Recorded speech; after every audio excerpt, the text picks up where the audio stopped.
Le MACV-SOG, Military Assistance Command Vietnam, Studies and Observation Group était l'unité d'opération spéciale la plus secrète de la guerre du Vietnam. Ces équipes de reconnaissance infiltraient le territoire ennemi profondément, souvent sans possibilité d'extraction rapide.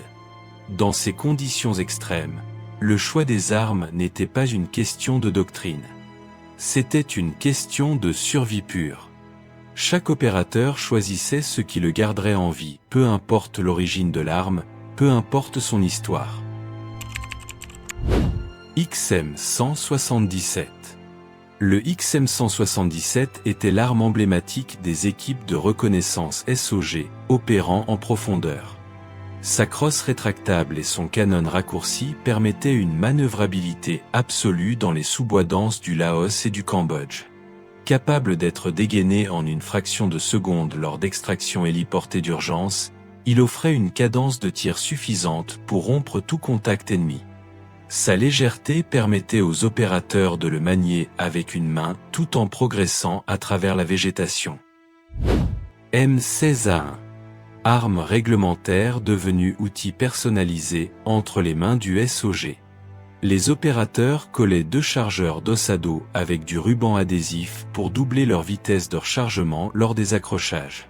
Sa légèreté exceptionnelle permettait de transporter des munitions supplémentaires cruciales lors d'infiltrations prolongées. Lors des combats de rupture contre des forces nord-vietnamiennes supérieures en nombre, sa capacité à délivrer un volume de feu intense compensait la vulnérabilité d'une équipe de 6 hommes face à une compagnie entière. AK-47. L'ennemi ne pouvait pas distinguer ses propres tirs de ceux des équipes SOG qui portaient l'AK-47. Les pointements le sélectionnaient précisément pour tromper les trackers NVA avec son son caractéristique, provoquant une hésitation fatale de quelques secondes. Ces secondes décidaient souvent du sort d'une mission entière. Capturé sur des caches ennemies et parfois récupéré sur des soldats tombés, il représentait la philosophie fondamentale du SOG, utiliser ce qui fonctionne, sans considération d'origine. Carabine M1. Légère et compacte, cette carabine semi-automatique était l'arme de prédilection des combattants montagnards qui formaient l'épine dorsale des équipes indigènes du SOG. Sa recul très modéré convenait parfaitement à leur gabarit physique plus petit, leur permettant de tirer avec précision sans être déstabilisés. Son faible poids permettait aux combattants indigènes de progresser rapidement dans la jungle sans fatigue excessive, maintenant le rythme d'infiltration dicté par leurs camarades américains lors des missions transfrontalières. Carabine SKS. Récupéré lors de fouilles de caches ennemies, le SKS semi-automatique offrait aux équipes SOG un avantage acoustique précieux lors des infiltrations profondes au-delà des frontières officielles. Son son de tir, identique aux armes soviétiques standards, masquait la présence américaine lors des échanges de feu. Sa construction robuste résistait remarquablement à l'humidité permanente et à la boue des pistes Ho Chi Minh, là où les armes américaines réclamaient un entretien constant et méticuleux pour rester opérationnelles.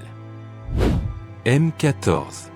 Lourd mais redoutablement efficace dans les premières phases de la guerre, le M14 tirait des cartouches de 7,62 mm capables de traverser les arbres dans ce que la végétation jungle opposait au calibre plus léger. Des soldats NVA s'abritant derrière des troncs épais tombaient sous ces balles perforantes quand le M16 ne parvenait pas à les atteindre. Les équipes SOG l'utilisaient en soutien lors des contacts initiaux pour neutraliser des positions fortifiées naturellement, avant de rompre le contact et disparaître dans la végétation dense. Swedish-K, Carl Gustav M45.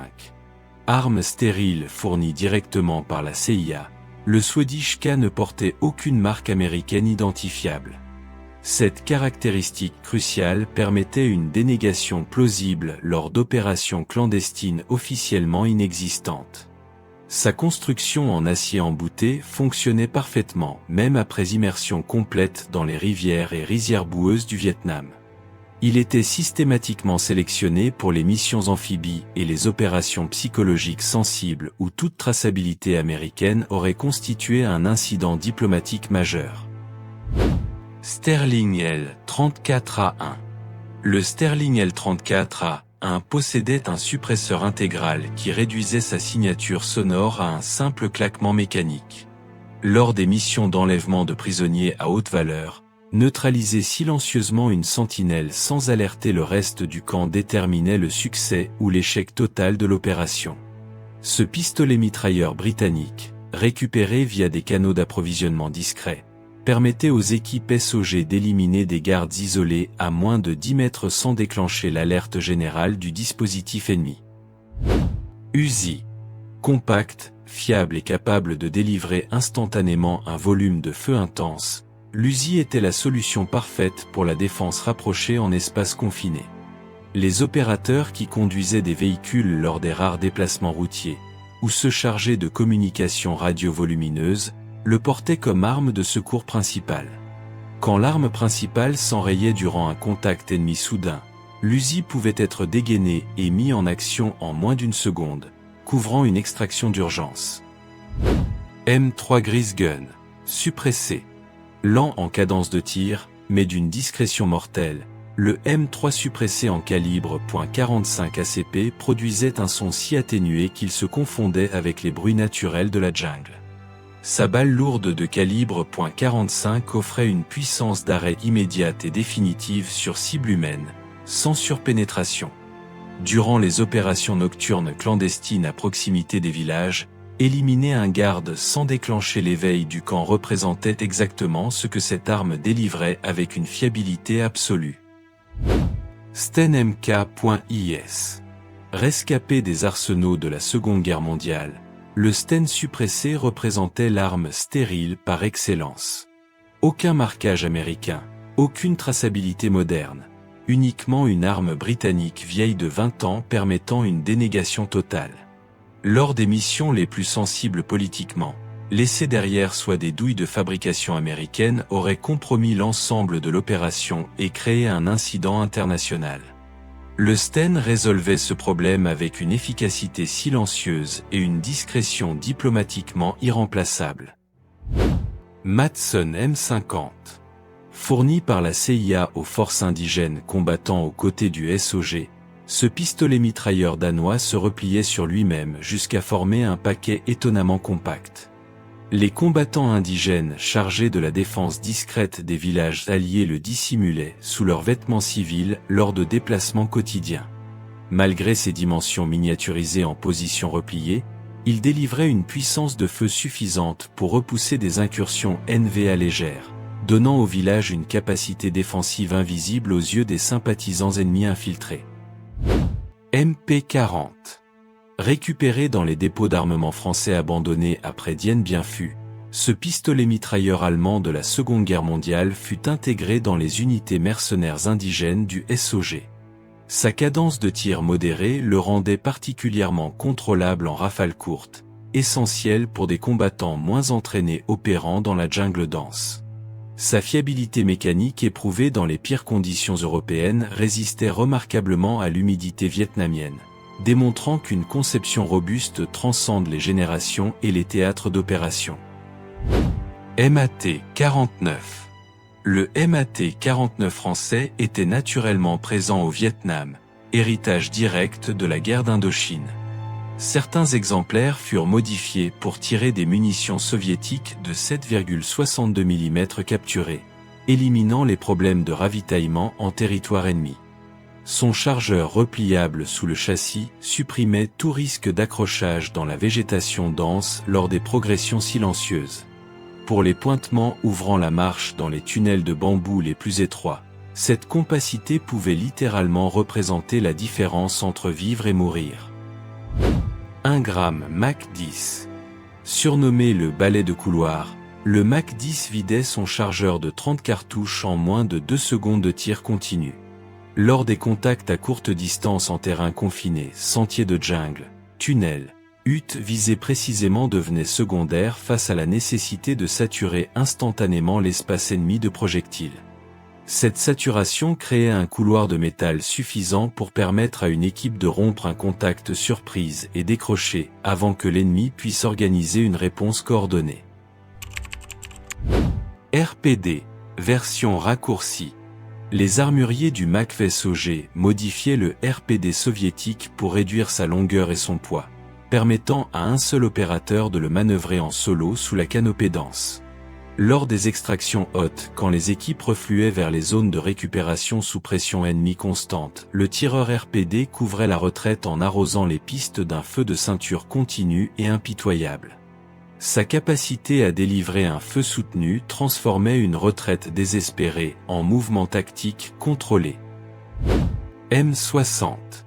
Le M60 était surnommé le cochon pour son poids brutal et son appétit insatiable en munitions. Trop lourd pour les reconnaissances profondes à pied, il trouvait sa vocation naturelle dans la défense des bases opérationnelles avancées, et surtout, monté en porte de soute des hélicoptères UH-1 Lors des extractions sous feu ennemi intense, ces servants arrosaient les lisières de jungle pour maintenir les forces NVA à distance suffisante, permettant aux équipes au sol de monter dans les appareils sans se faire décimer. Stoner 63. Configuration commando.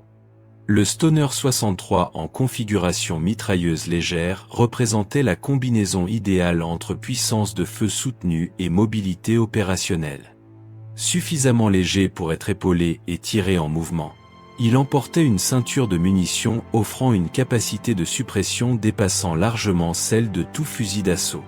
Durant les embuscades NVA, sa puissance de rupture permettait à une équipe de 6 hommes de déclencher une réaction de feu disproportionnée, dominant brièvement l'espace pour permettre le décrochage et l'évasion. RPK. Récupéré sur des soldats NVA tombés ou dans des caches de la piste Ho Chi Minh, le RPK transformait acoustiquement une équipe SOG en unité nord-vietnamienne aux oreilles de l'ennemi. Quand le bruit caractéristique des armes soviétiques se mêlait aux échanges de feu, les commandants NVA hésitaient fatalement avant de donner l'ordre d'assaut général, craignant d'engager leurs propres unités par erreur. Cette hésitation de quelques précieuses secondes permettait souvent aux équipes de créer la distance de survie nécessaire. Remington modèle 700. Fusil de chasse civil transformé en instrument de guerre précise, le Remington 700 offrait une plateforme bolt-action d'une fiabilité absolue dans les mains des tireurs d'élite SOG. Pour les missions de sécurité périmétrique des bases avancées ou les missions d'élimination d'officiers à longue distance, sa précision chirurgicale permettait d'engager des cibles uniques à plus de 800 mètres. Sa disponibilité civile rendait également son acquisition discrète, contournant les circuits d'approvisionnement officiels qui auraient laissé des traces documentaires compromettantes. M21.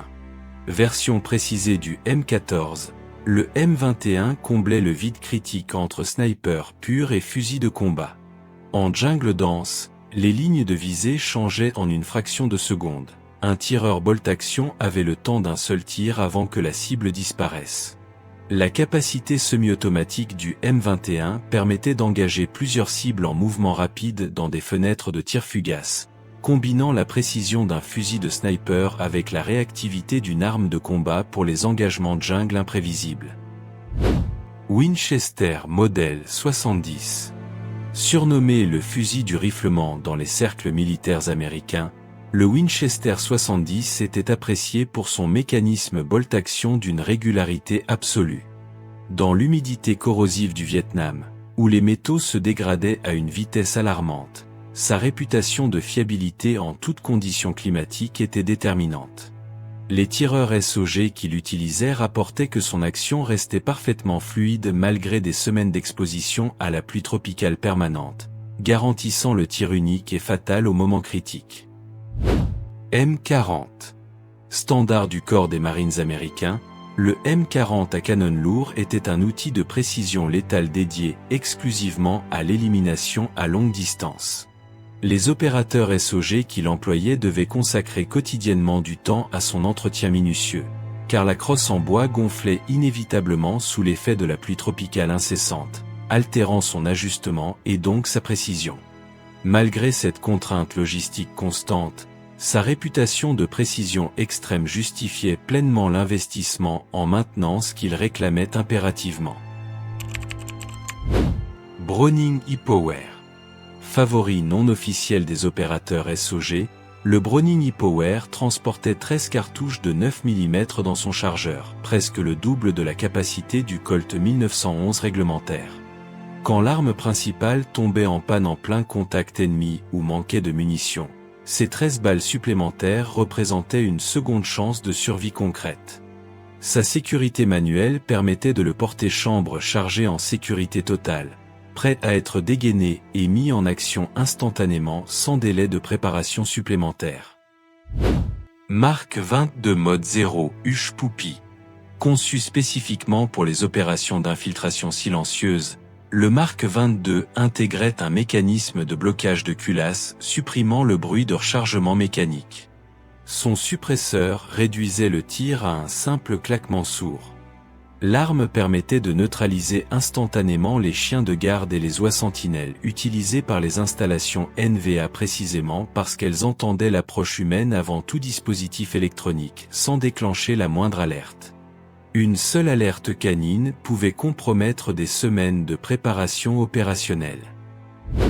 High Standard HDM.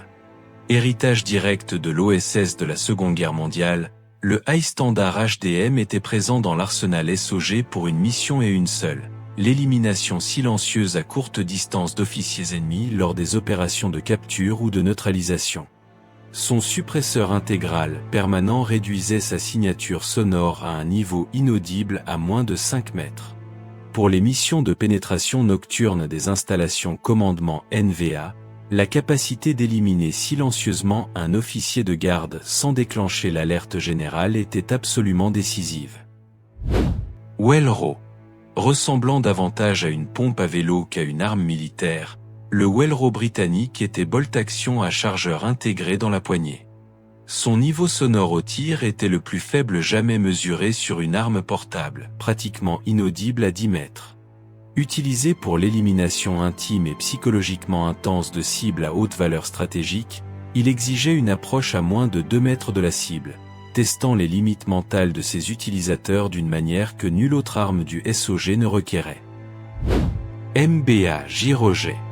Curiosité balistique testée par le SOG, le gyrojet tirait des roquettes miniaturisées de 13 mm qui s'accéléraient progressivement après avoir quitté le canon.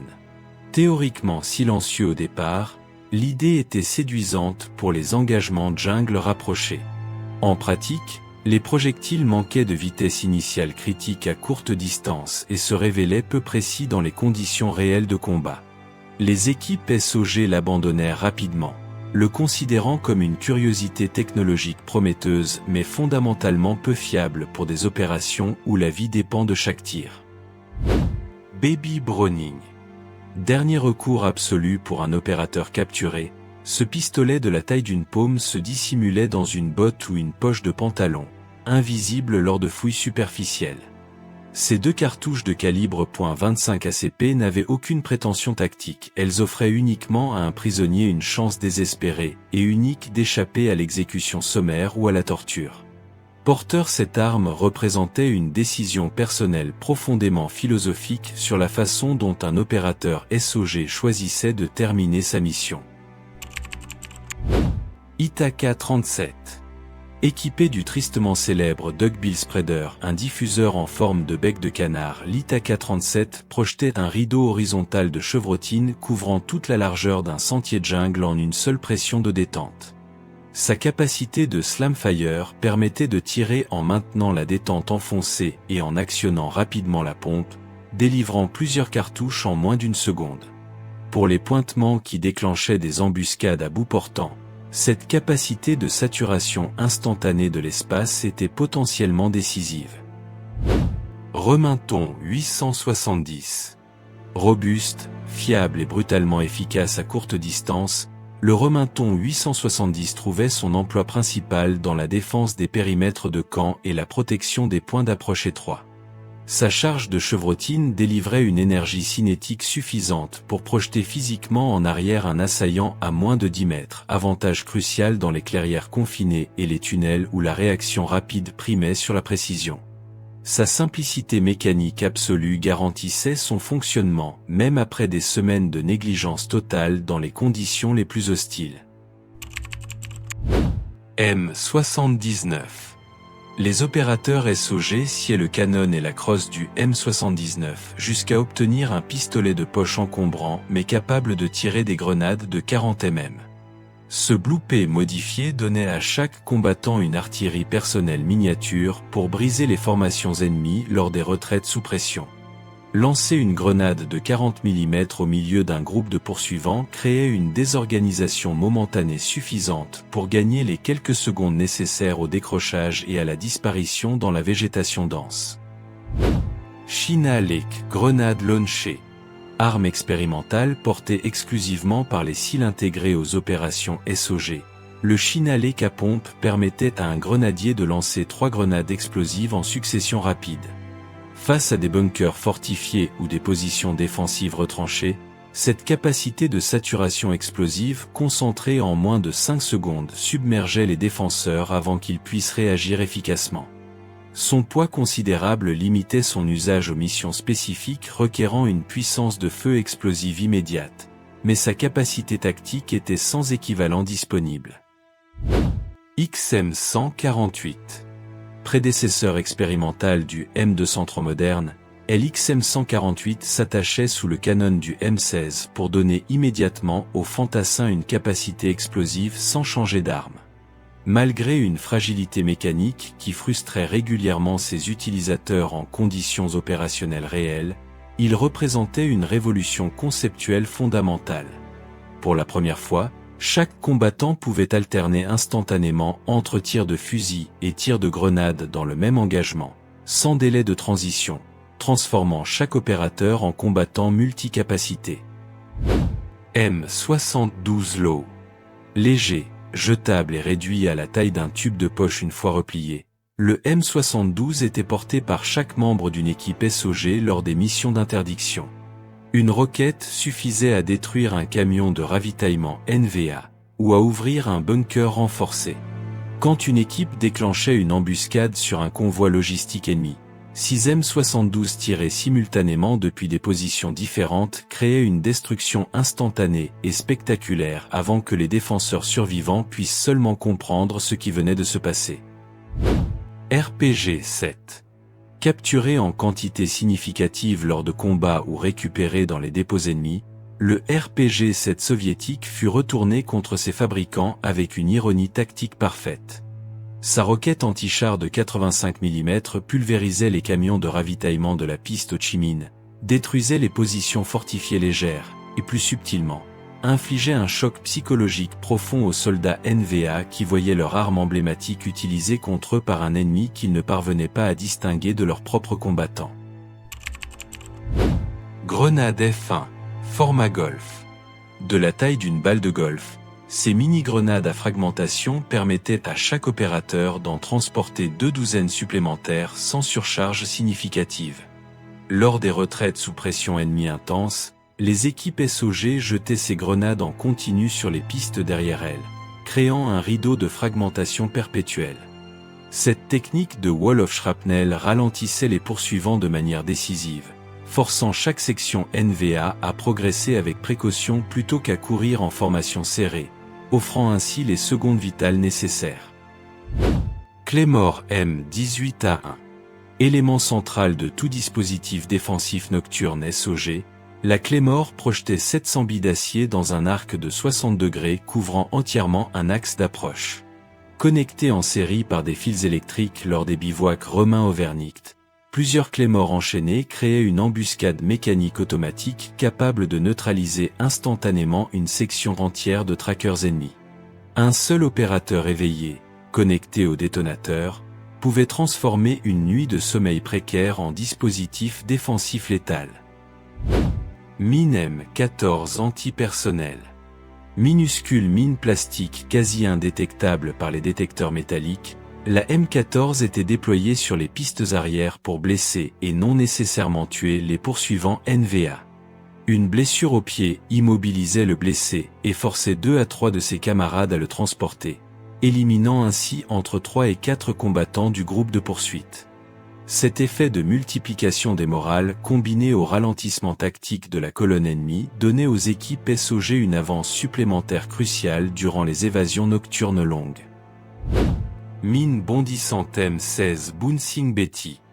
Déclenchée par pression au fil-piège, la Bouncing Betty était propulsée à hauteur de taille avant de détonner, projetant ses fragments dans toutes les directions à la hauteur la plus létale du corps humain.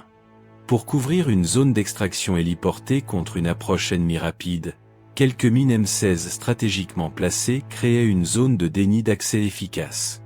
L'effet psychologique surpassait même son efficacité physique. Les soldats NVA qui avaient vu ces effets progressaient ensuite avec une lenteur paralysante dans tout terrain susceptible d'en contenir. Mine XM-27 Gravel.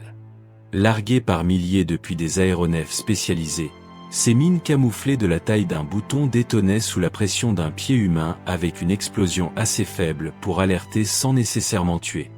Elles transformaient des kilomètres de piste au Chi-Minh en système d'alarme avancé pour les équipes SOG en surveillance.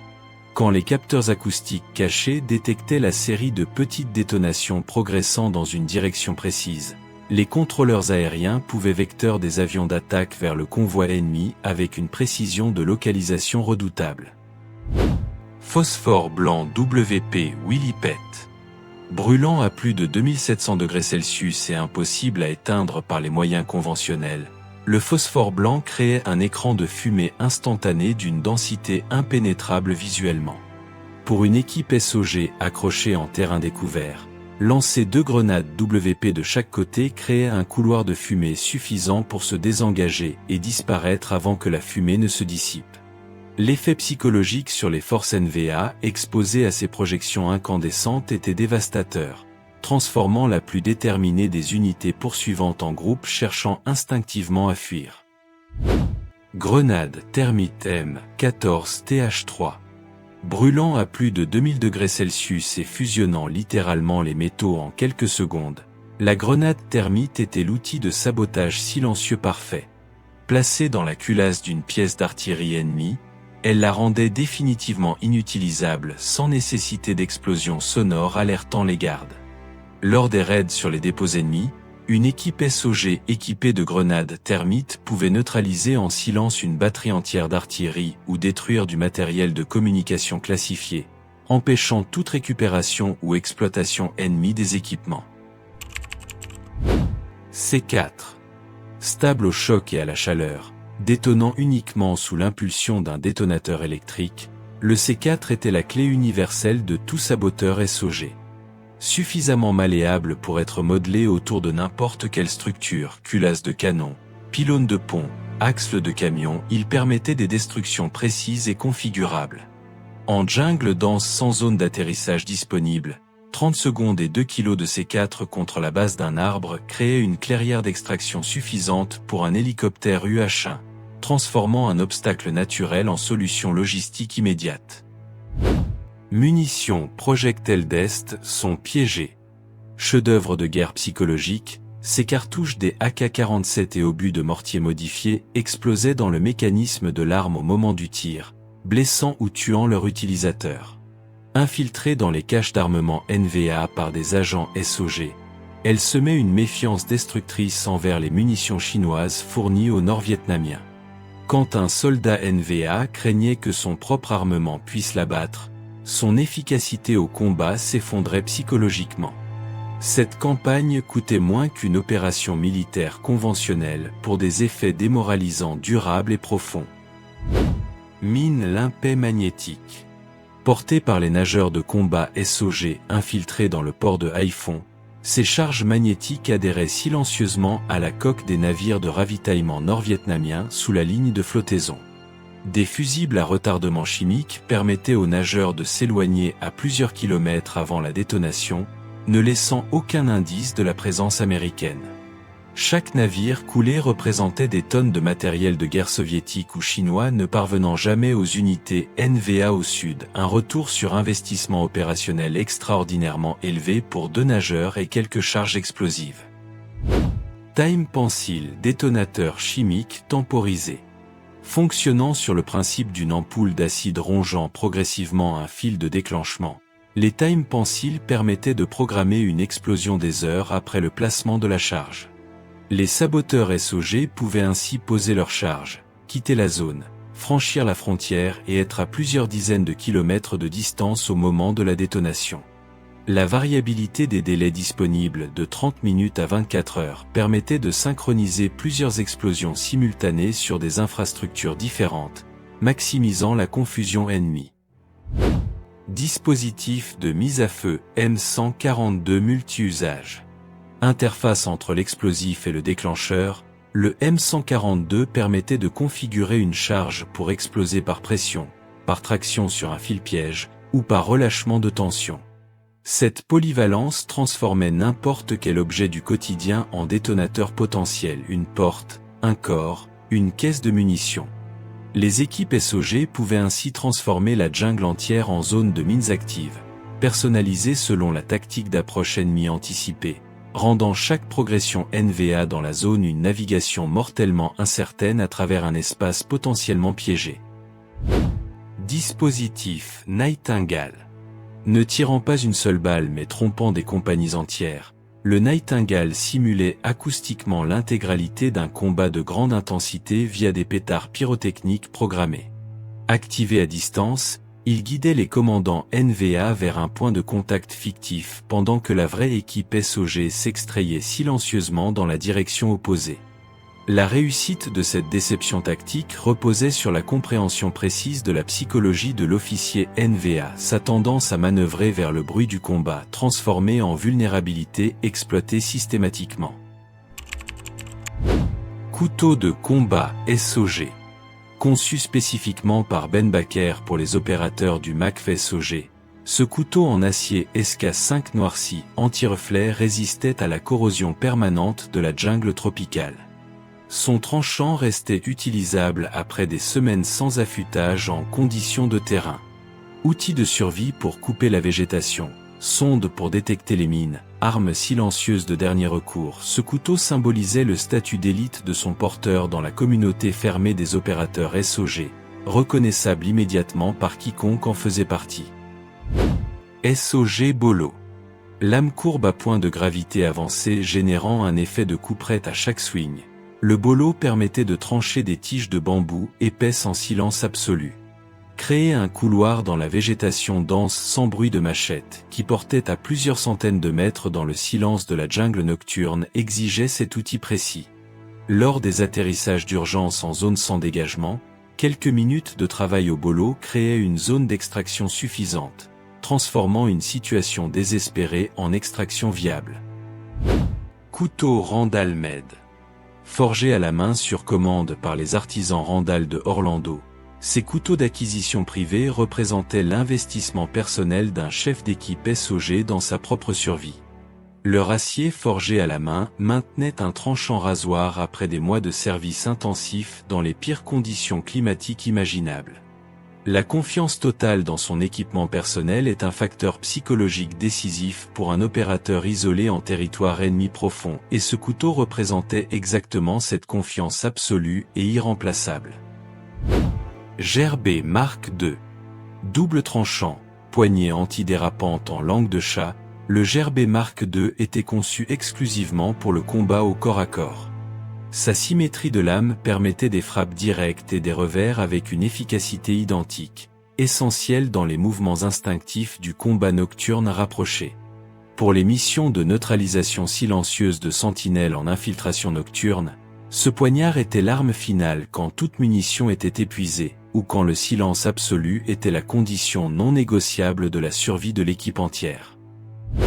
Arbalète montagnarde.